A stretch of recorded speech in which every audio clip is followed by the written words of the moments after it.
Mother Jackson, my god siblings, my dearest friend, Jonathan, grandkids. You know, those were the three words that I heard 50 years ago this month that changed my life forever. Many of you know I was a jailed youth, troubled youth, jailed in the city of Detroit. Met Reverend Jackson there on one of his tours to uplift black youth. Fought my way back to meet him. I was so compelled by what he said. And I said, Mr. Jackson, I want to help you fight white people. I didn't know how to say it. I meant social justice. My brothers were Black Panthers back in the housing project, so I had a little consciousness and I knew I wanted to fight. He said, well, what are you here for? I said, for carrying a gun. He said, well, you got to drop your gun and pick up your books. Then you can help me. He said, I'll tell you what, you leave here, go to college, then you can come back and work with me. My singular reason for going to college.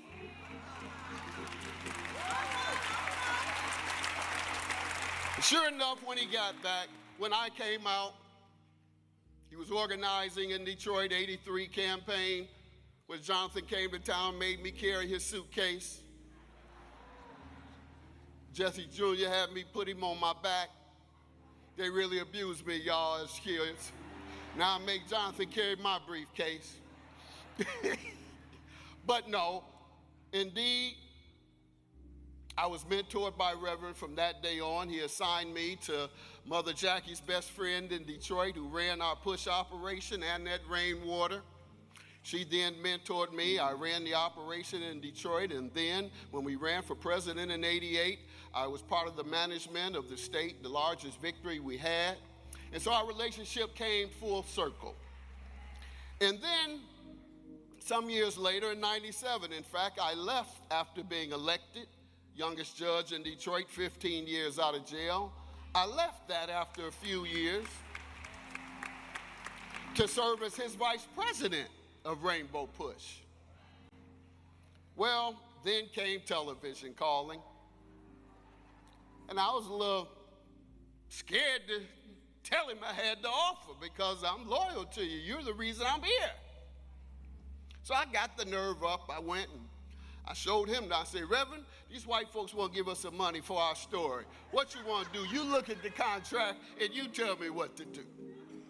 He looked at it. He said, oh, yeah, you got to take this.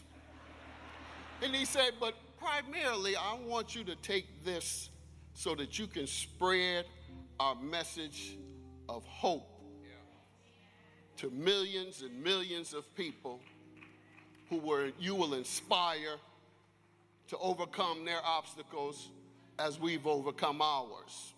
And so for the last 27 years, indeed, thank you all, the longest running black host in the history of America. Thank you, Reverend Jackson.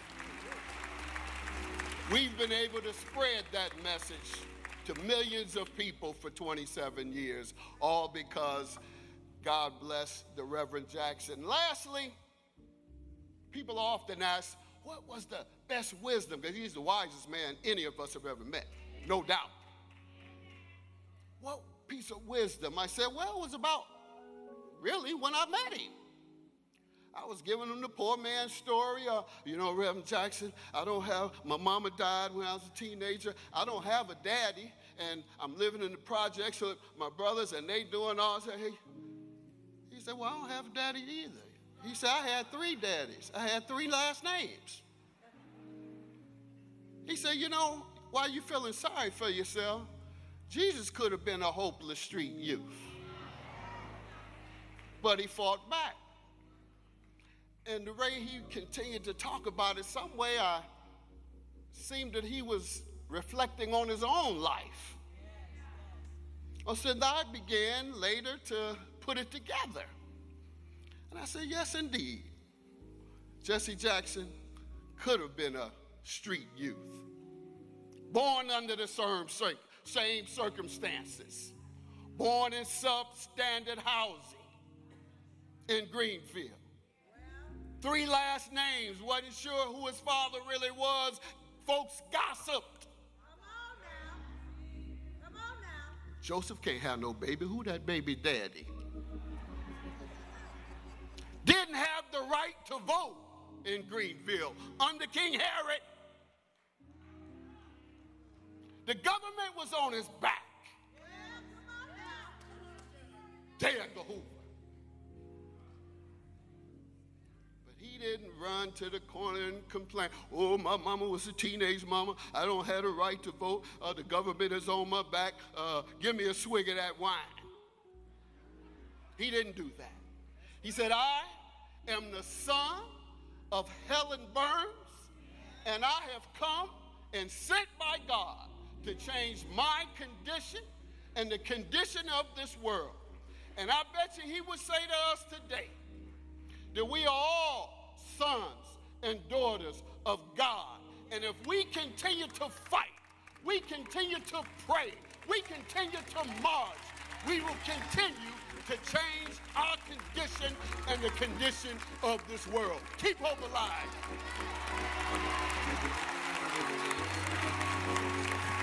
Come on, let's thank all of these speakers. The work of Reverend Jackson is alive. The Rainbow Push Coalition is alive and strong. Can we show some extra love as we welcome the son of Reverend Jesse Louis Jackson? Please welcome the CEO of the Rainbow Push Coalition, Mr. Yusef Jackson.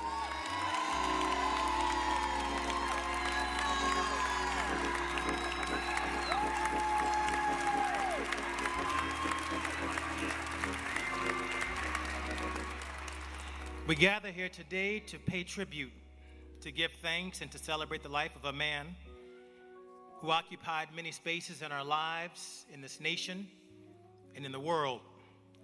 For many of us, our beloved leader. For others, our brother. For so many, our friend. A grandfather to my 5 children. A husband of 64 years. To my mother. And to me, my father, Reverend Jesse-Jackson, Sr. That was part of his beauty. My mother would often say, wow, your father has such remarkable range that in one moment he can be way up here, and the next moment he comes right down to eye level. His body of work spans more than 6 decades, so vast that no single homegoing service can fully capture it, but it's both an honor and a heavy responsibility to try.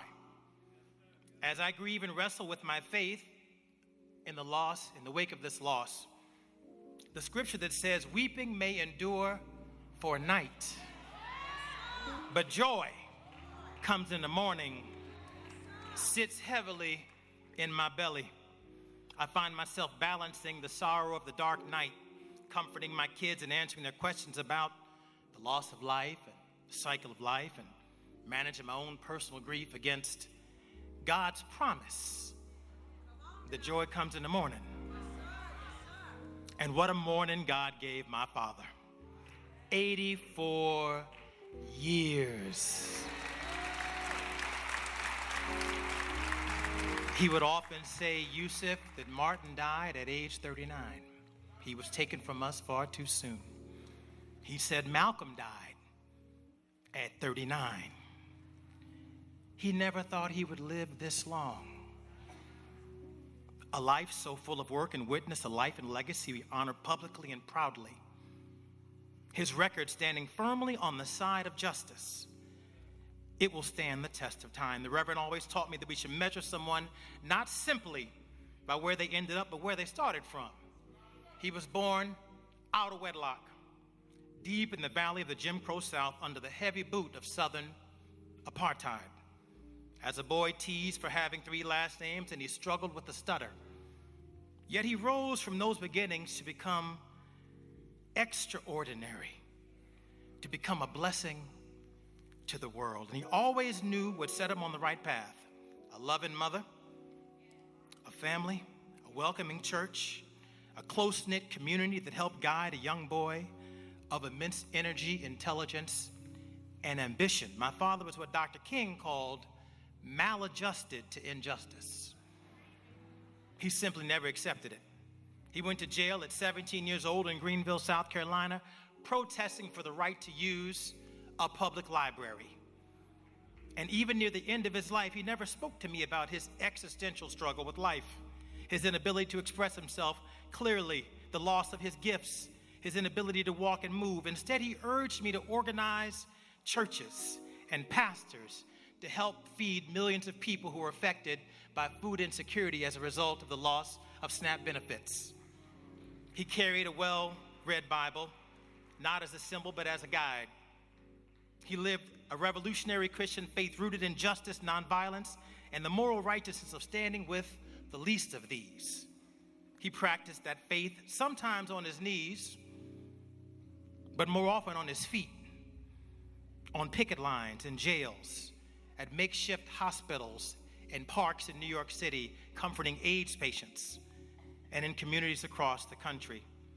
He often said, "I intend to die with my shoes on." And he taught us that if you're faithful over a few things, God will make you ruler over. And he taught us that with faith the size of a mustard seed, you can move mountains, win peace, free hostages, give hope to the masses. So we remember him not for what he accumulated, but for what he gave. He used his gifts to give voice to the voiceless, free prisoners, and build the Rainbow Coalition, bringing together the rejected stones of society, instilling hope in them and reminding them that as God's children, they are somebody special. He was deeply involved in the political struggles of his time, but his gift was that he could rise above them. It's not about the left wing or the right wing. It takes two wings to fly. For him, the goal was always the moral center. His campaigns called America to move from racial battlegrounds to economic common ground and on to moral high ground. And that vision allowed him to transcend the limitations of his circumstances. He endured insults and dismissals, rejection, yet he kept appealing to our better angels and urged us to keep on keeping on. Even as his body began to fail, his spirit and imagination never did. He talked about organizing a peace mission to Ukraine. He wanted to appeal directly to Putin. He wanted to organize ministers to help negotiate peace in Haiti. The Reverend's mind and will was strong even as his body failed him. He was very clear about the challenges we face today.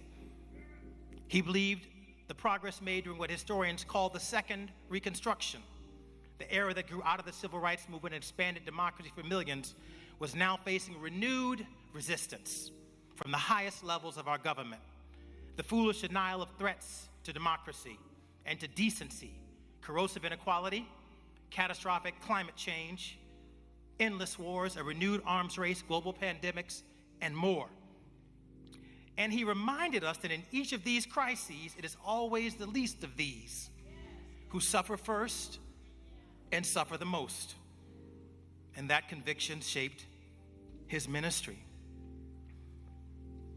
In his final months, he spent a lot of time with his grandchildren, private time. No moms and dads allowed. He loved it, and they loved it. And after he passed, I asked each of my children, Sky, Yusef, Cassius, Atticus, Mathis, what was their last conversation with their grandfather? I asked, what did he say to you?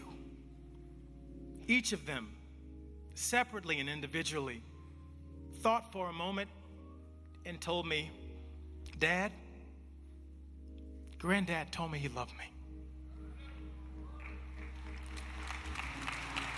And those are the last words I remember him ever saying to me as well. Wherever he traveled, he made time for children, at schools, at churches, at hospitals, even in prisons. He believed that inside every child was a somebody waiting to emerge. and that with faith and support and hope, they can achieve excellence. He would say, I know because I was one of them. And today his legacy will not be carried forward by family alone. This type of work does not pass by blood, it passes by spirit. Thus it is in his name that we have committed ourselves that the Rainbow Coalition will continue. We have recommitted ourselves to its founding principles, reached out to engage new leaders across the country, and restructured and revived its operations. And we will put the good Reverend, my father, to rest today, and will honor him by building upon his work and taking up the challenge. And so while he would be delighted to witness this gathering of friends and allies, and sorry to not be here to conduct it personally, he would be intent that we stay the course and carry on the struggle for justice. I thank you all for being a part, not just of his work over the years, but to the shared commitment of our future together. Keep hope alive.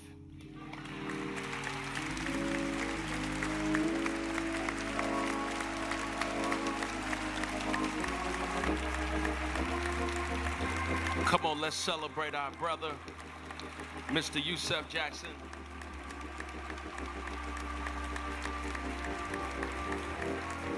I want to apologize in advance to Governor Gavin Newsom, California, Governor Wes Moore, Maryland. Come on, clap your hands and let's celebrate them. So grateful to have you. I want to apologize in advance as I introduce the governor of the greatest state in these United States of America, Governor J.B. Pritzker.